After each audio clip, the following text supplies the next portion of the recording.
Excelsior's Gunnison Copper Project in remote southeastern Arizona contains the very large North Star copper deposit, encompassing over 4 billion pounds of copper.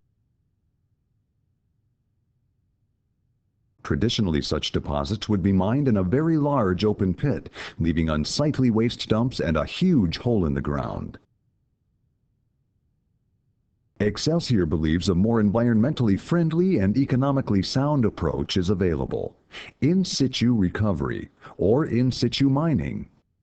This involves drilling hundreds of injection and recovery wells to dissolve the deposit underground and recover the copper in a nearby SXEW plant.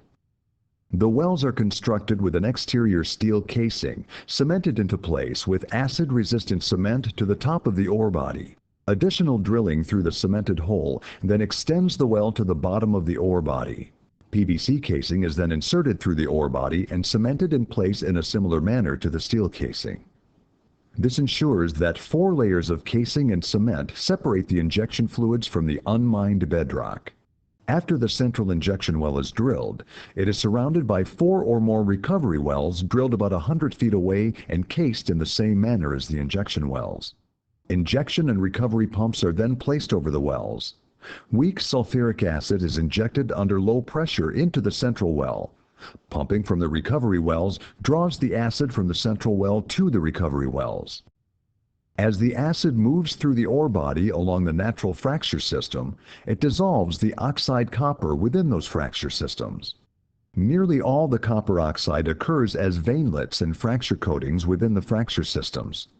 Where the rock is not fractured, there's little to no copper. In production, there may be several hundred 5-spot patterns operating at one time in what is termed a mining unit. Within the core of the mining unit, injection versus recovery are somewhat balanced. However, on the perimeter, recovery rates exceed the injection rate, thereby drawing groundwater inwards toward the mining unit and thus preventing solution from escaping. Environmental monitoring units are placed around the mining unit and the deposit to ensure there are no leaks from the mining process. During the life of the mine, many mining units are developed, put into production, and rehabilitated on a continuous cycle. Towards the end of the life of a mining unit, injection stops, but recovery pumping continues.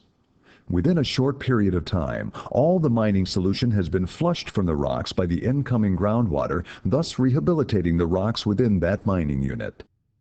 After the last mining unit has been mined and rehabilitated and environmental closure conditions have been met, the site can be fully rehabilitated to its natural state without the unsightly remains of traditional mining operations.